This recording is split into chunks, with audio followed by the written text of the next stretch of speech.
You're listening to the Self-Made is a Myth, Make a Difference Together show with your host, Coach Tim Campsall, where we talk with successful business owners to hear the stories of their journeys in building their successful businesses. And more importantly, we recognize the folks who help them excel because we know that achieving business success is not something we can do on our own. Hello, everyone. This is Coach Tim Campsall, and I'm excited to have a fellow business owner from Indiana with us today. My guest is very into non-religious spirituality. In his downtime, he enjoys spending time with his wife, and he's most proud of the relationship that he has, both with his wife as well as his kids. It is my pleasure to welcome Vinicio to the show today. Hello. Hi, thank you for having me today. Absolutely. Well, hey, let's start with having you introduce yourself. Tell us your full name and a bit of your personal story, like where you were born and live, and about your family and hobbies. Yeah, so my name is Vinicio Sanchez. I was born in Mexico, but I've lived here in Indianapolis for about since 2003, so it's gonna be over 20 years now. I also live in Orlando for about 3 years. I really enjoyed it, actually. But most of our family live here in Indianapolis, so we decided to come back. I do have 3 kids right now. We have a 12, a 9, and 3-year-old. At the moment, I really don't have any hobbies or anything. Unfortunately, I'm a busy person. I have 2 businesses to run, so having a hobby is really tough right now. But that's the story right now. It's just living here in Indianapolis and trying to survive this weather. For sure. Well, I can appreciate, being busy and having kids. That ends up being a hobby for a number of years. Yeah, that's correct. Yeah. Vinicio, what's a funny story that your family likes to tell about you that you'd be willing to share today? So I have a couple of ones, but the only thing that came to mind was the one time we were in a hotel and the TV control was not working, and so I called the operator, and I think the batteries were not working, and so I was telling the operator, I told her, I said, just bring some batteries so that we can replace them. I'll replace them myself. But she couldn't, because of my accent, she didn't understand what I was saying. And so I said it like 5 or 10 times. And then I just gave up, and I told my wife, I was like, just talk to her, tell her it's the batteries. And so my wife was like, yeah, the batteries are not working. Just bring batteries. And the lady was like, oh, is that what he was saying? And so my wife was just laughing. When she heard that, she was like just laughing. And then she didn't stop laughing at me that night. Um, and so sometimes she tells that story to people because I have that issue. Same thing with when I ask for a lemonade. Sometimes waiters don't understand that, and yeah, can I have a lemonade? And they're like, what, lemonade? And my wife gets rid of my accent. It's hard to get rid of it. I've tried. It's just some words that I just can't pronounce correctly, unfortunately. Yeah, I can understand. I'm from Canada, so there's some words that I pronounce that people here think sound funny as well. Yeah, and it is a reality. But yeah, that's the only funny story for me. I think I have more, but I think those are the 2 that I can think of. Thanks for sharing. I love it. Well, hey, tell us a little bit about how the business came about, and at what point in time did you have the confidence that you could run your own business? So I actually opened my first business in 2017 when I was in Orlando. I tried to open it was more like a consulting business where I was helping businesses get loans. I don't know if you've heard of MCA loans. They're very expensive. Yeah. And so I tried that. It didn't work for a year, actually. And I decided to just do something else, shut down everything, started working. I went back to the workforce again, actually. And a few years later, in 2019, a friend of mine approached me and said, hey, like, why not open a staffing agency since you already have a lot of experience? And he also had experience in the staffing industry and the hotel industry. He's actually a general manager for a hotel here in Indianapolis. So I told him, I was like, you know what? If you come, if we do it together, let's do it. Why not?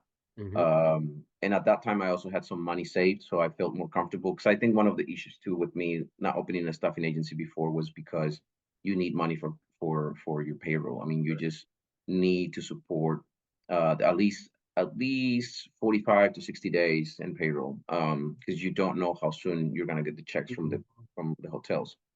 And so I felt more comfortable at that point. I think it was just timing. I was also kind of tired of working for other companies and they making decisions that affect me that had nothing to do with my performance. That had nothing to do with my work. It was Mm. just simply that they decided to sell the company, or they decided to sell the property that I was working at, or they were just downsizing or something else. I mean, it was always something that was out of my control. Yeah, Um, and so for me, I was like, I was just getting tired of it. And as you know, a lot of companies too, you have to deal with politics. Unfortunately, a lot of it has nothing to do with how good you are, how much money you're making, how good with people you are. It has to do with politics. Unfortunately, if you don't know how to play politics, especially when you get to the upper management, it gets more complicated. sure. That's where things go south a lot of times if you don't know how to play the game. And so I got tired of it. I was like, I need something else. So I decided to open the staffing agency.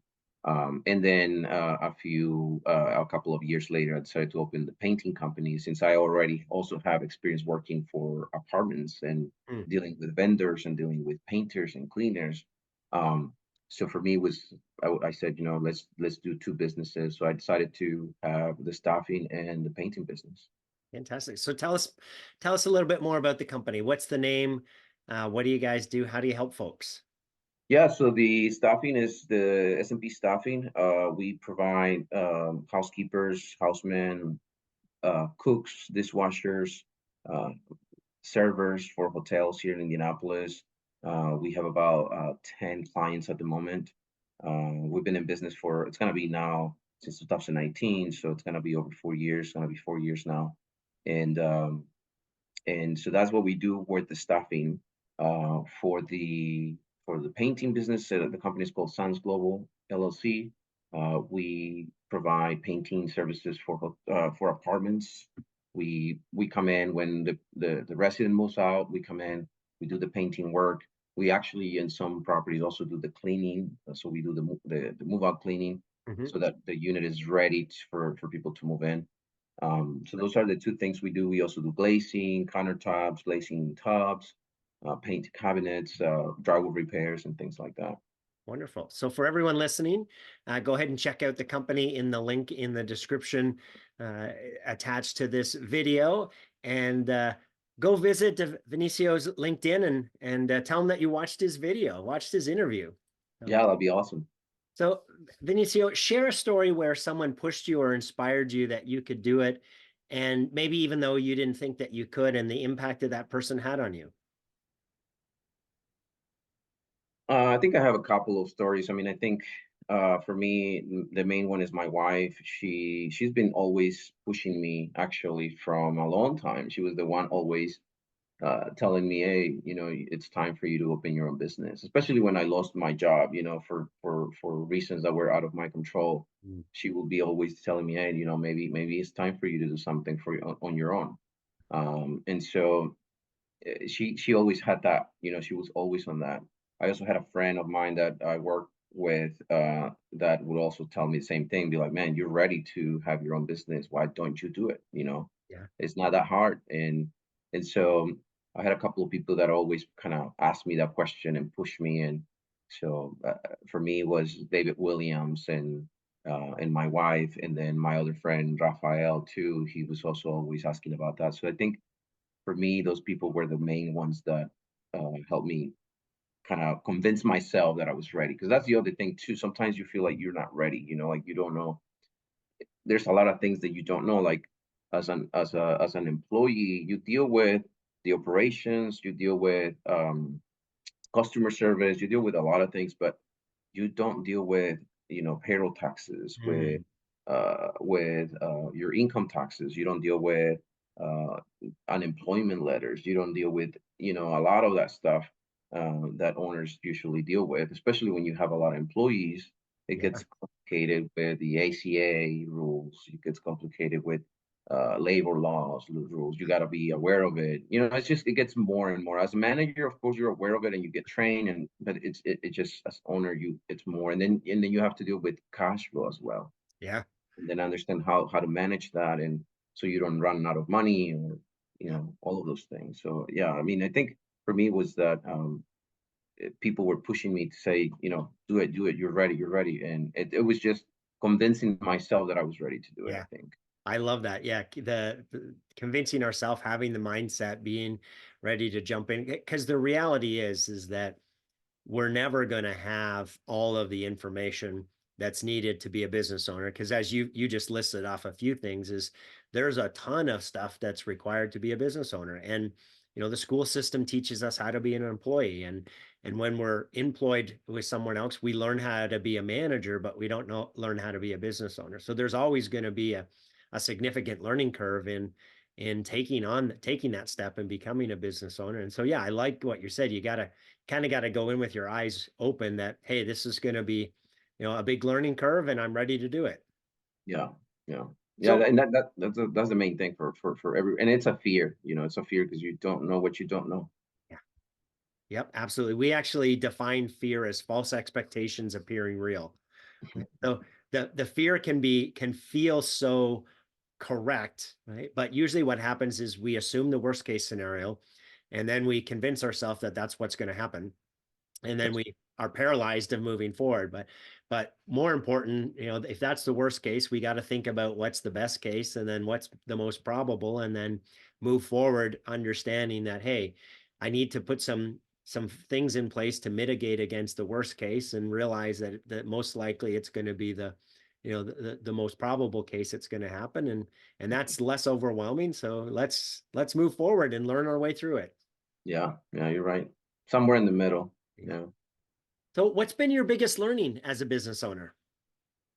For me was two things. The main one, taxes and cash flow. I think those two were big for me, at least. The tax code is very complicated with the agencies. They make it harder for business owners to pay taxes. Hmm. The websites are terrible. It's not easy to register, to get it done, to pay the taxes. I mean, it's just Yeah. way too complicated. The second thing for me is cash flow. Of course, cash flow is not easy to manage, especially if you have a $50,000, $100,000 payroll, Mm. and then you Yeah. gotta support that, and so that's when it gets very complicated. I think for me, at least. Yeah. Uh, and then play with it too, because you have to uh, be smart about it too, so that you don't pay as much. You don't pay too much in taxes as well. So those are the things that I think for me were the biggest learning. Yeah.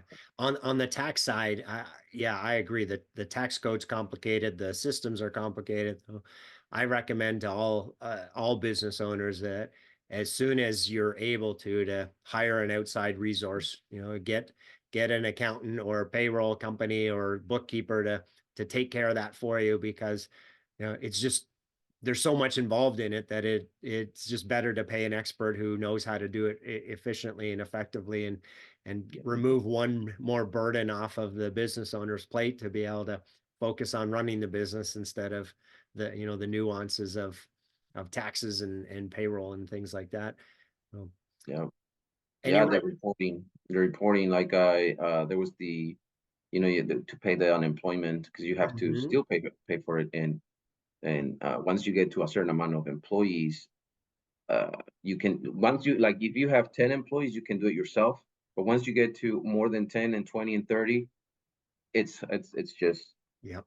you have to hire somebody else, and so you can't do it yourself. It's just impossible. So yeah, I mean, it's just they make it so difficult, unnecessarily difficult. Yeah, right.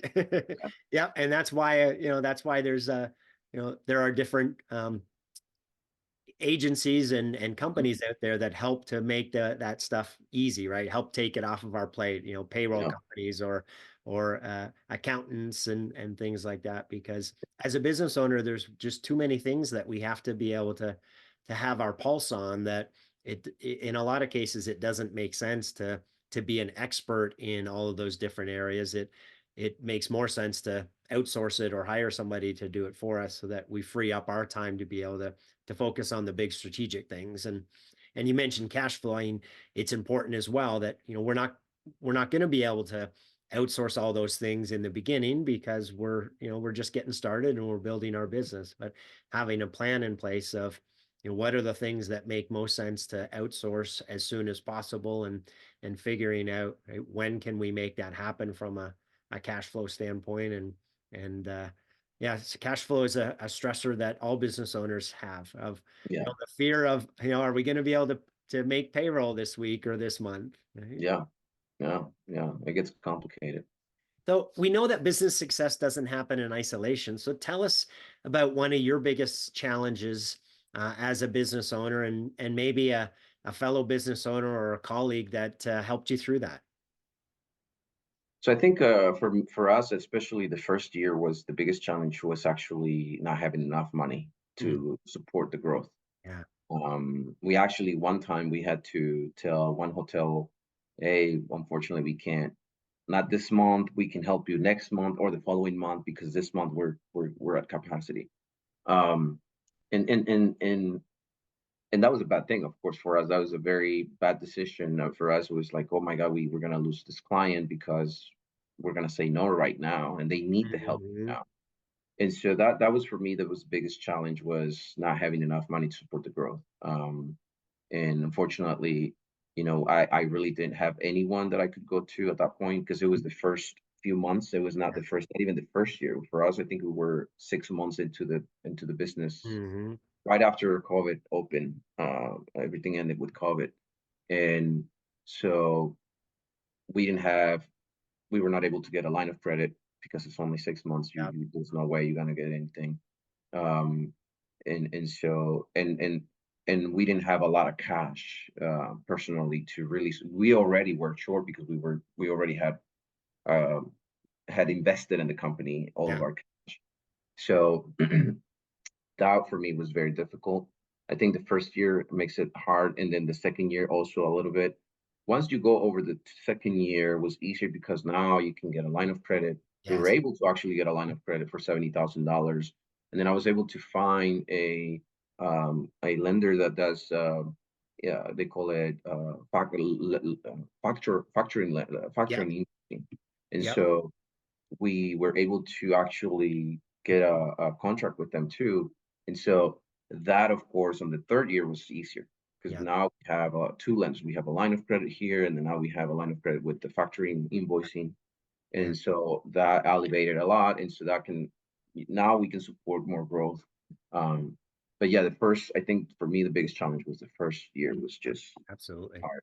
Yeah. So for folks listening, factoring, it's a lending option where you're borrowing against a future payment. So if you invoice a client and they're not going to pay you for 30 days or 60 days, then the lender will give you that money now, and they just take a percentage of it. And then when it gets paid, the payment goes to them instead of coming to you. So that's called factoring, and there are some good companies out there that can help you. Basically, you're just borrowing against the gap of when you have to make a payment versus when you're going to get paid back. Yeah. Yeah. And it's very helpful. Yeah. Very, very. Yeah. Yeah. A lot of people aren't familiar with that. So I'm glad you brought that up, because it's something that listeners are going to want to look into.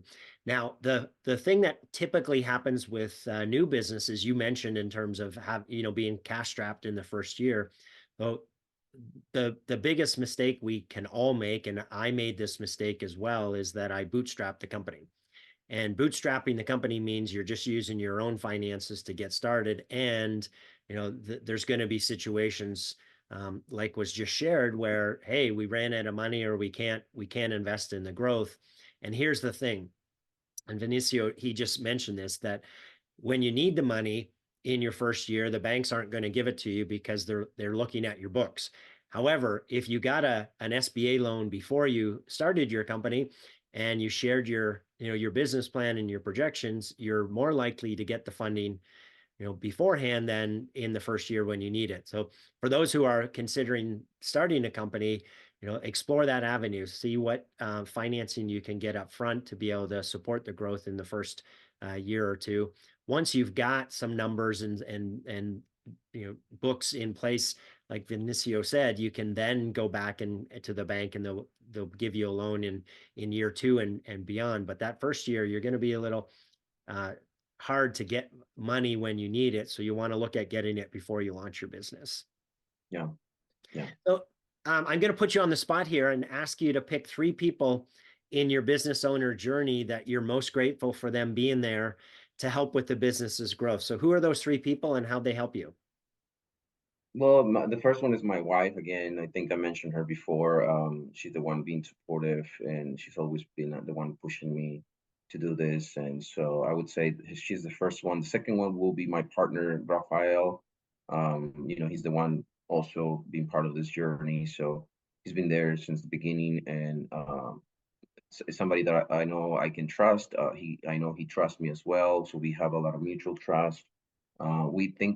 We think alike in a lot of things, and so that kind of helps. That we have a lot of agreements, but he's some person, so a lot of his point of view and perspective that does help with certain situations.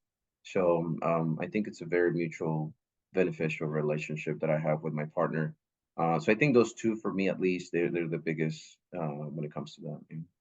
Fantastic. Awesome.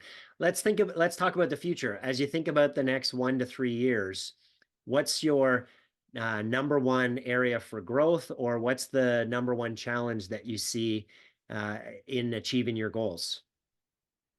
So for us, with the staffing, our goal is to continue to add more clients. Of course, we want to get to 200 employees within the next, hopefully, like you said, 3 to 5 years.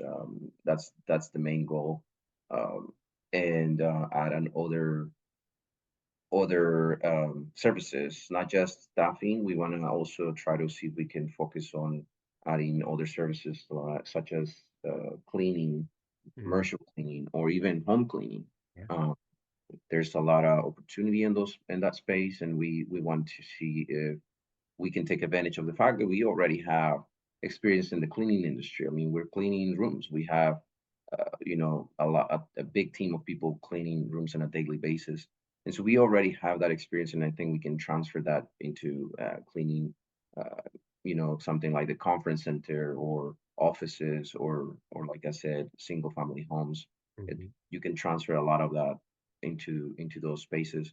So for us, is to continue to grow the company. When it comes to the agency, when it comes to the painting business, that one for me is continue to grow as well with the apartments, create a bigger, market share, Mhm. um, and expand with, not just with apartments, but also eventually start doing single family homes as well.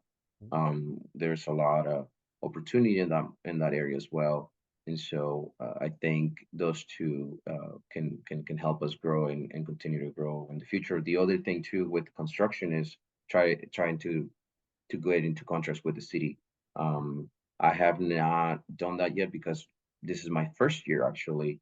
Back in September, it was our first year as a painting business. Okay. So for the city to apply for contracts, you have to be in business for at least 2 years. Okay. Uh, and so I'm gonna have to wait until September of this year to apply and try to see if I can get into getting contracts with the city as well.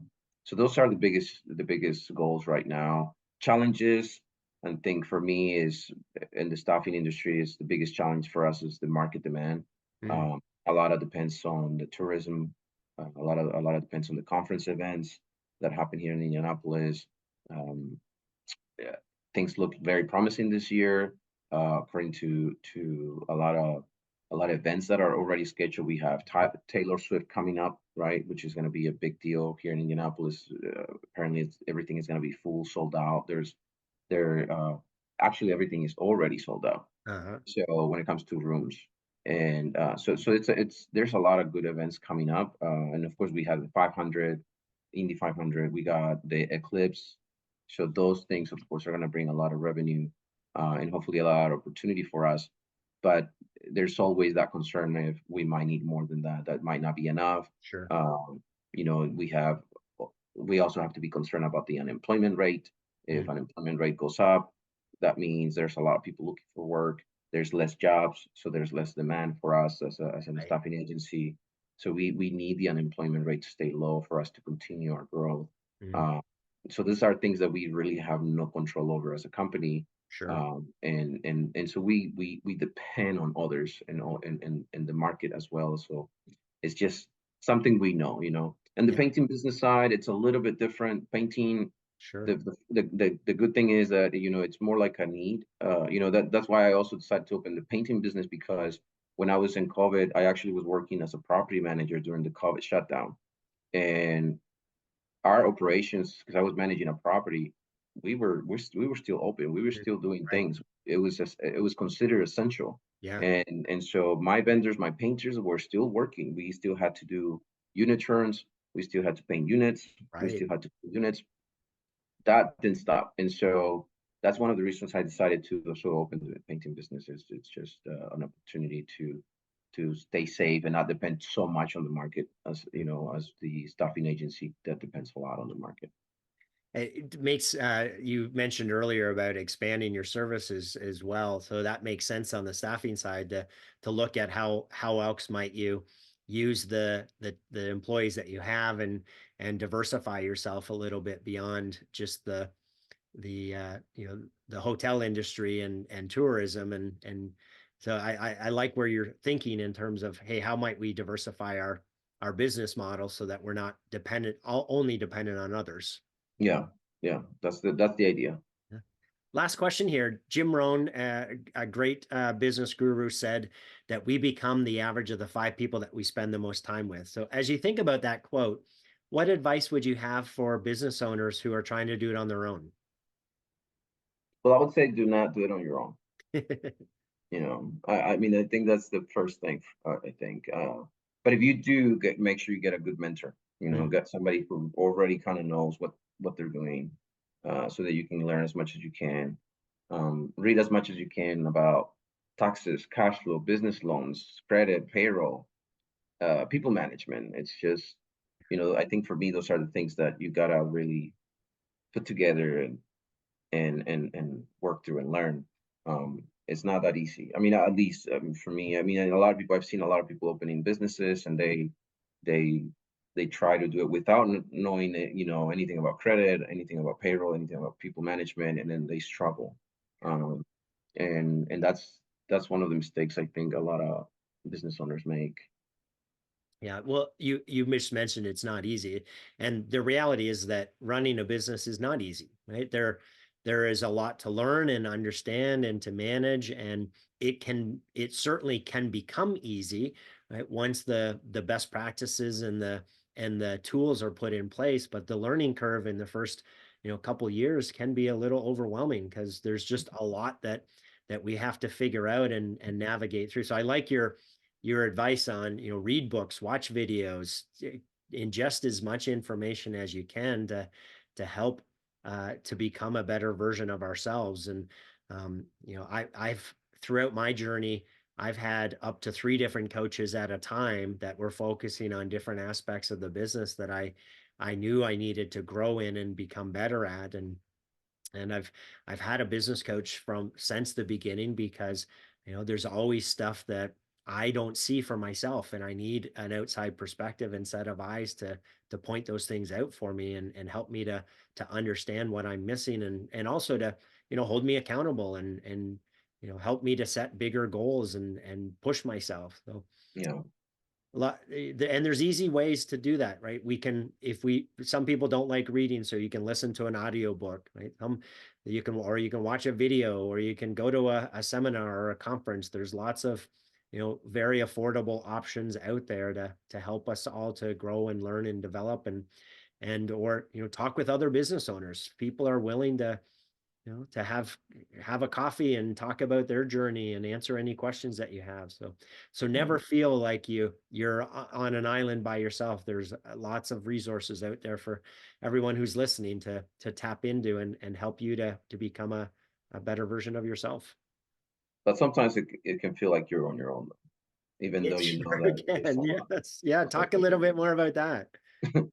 I mean, it's just, like I do have, we joined the Chamber of Commerce, for example, just to network, grow the business, and also, have the opportunity to learn and have opportunities to network with people that have already Yeah. a lot of experience. But sometimes it feels like you're on your own because a lot of times, like for example, Chamber of Commerce, and I'm not talking trash about the Chamber of Commerce, but a lot of the meetings we go, or at least I went to, um, people are in the same boat as I am. They're going through the same things. They don't know what to do. They're also lost, and so uh, eh, the people that can actually help you, they're not there. And Sure. so Yeah. you're like, man, and then there's also the other organizations that do help out. Like I have this, I forgot the name right now, but there's this organization here in Indianapolis. They do help and coach and advise business owners. And the one that I was talking to, the advisor, he's a professor in IU, I Mhm. think, and he's very smart. He's a professor, of course, in business, but he's not a business owner. Sure. So he does, of course, has a lot of good advice, but since he's not a business owner, there's few things that he just Yeah. can't answer for you, because he doesn't own a business Yeah. himself. Everything is by the book, and it's not necessarily Yeah. Yes. Right. not necessarily the same. And so uh, it's just one of some of those things. So it feels sometimes that you're on your own, and you're like, I just got to figure it out, because not everybody's gonna give you all their secrets, especially Exactly. Yeah. so Yeah, that's the thing. it can feel like we're all alone. It can feel very lonely at the top, and so the advice I will share with everyone here on this interview is find your group, right? If we go back to Jim Rohn's quote, who are the five people? It could be fellow business owners, because sometimes it's important to hear that other people are going through similar struggles so that we don't feel like we're the only one, right, that's having this problem or this issue. But also look at who are people that can help, train and educate you. So whether that's, hiring somebody, right, or getting involved in a peer group. So with our clients, we bring everyone together once a quarter, and we do a quarterly planning session, but it's also an opportunity to network with like-minded business owners who are in the program and wanting to grow their business, and they can share best practices and stories and their journey with one another to encourage and support and motivate one another, and it eliminates that feeling of I'm in this all alone. It's like, well, no, there's a room full of people that are doing this as well, and working to get better and improve and improve themselves and improve their business.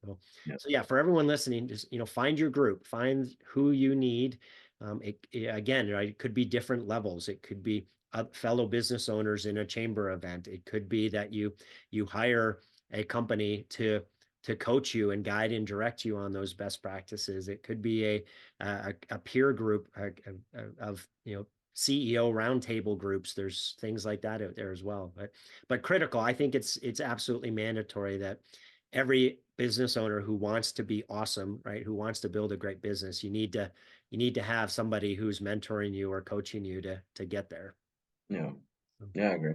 So sounds like you've been blessed with some incredible people in your journey that have helped you along the way. If they were all here on the show, what would you want to say to them? Just thank you for being there.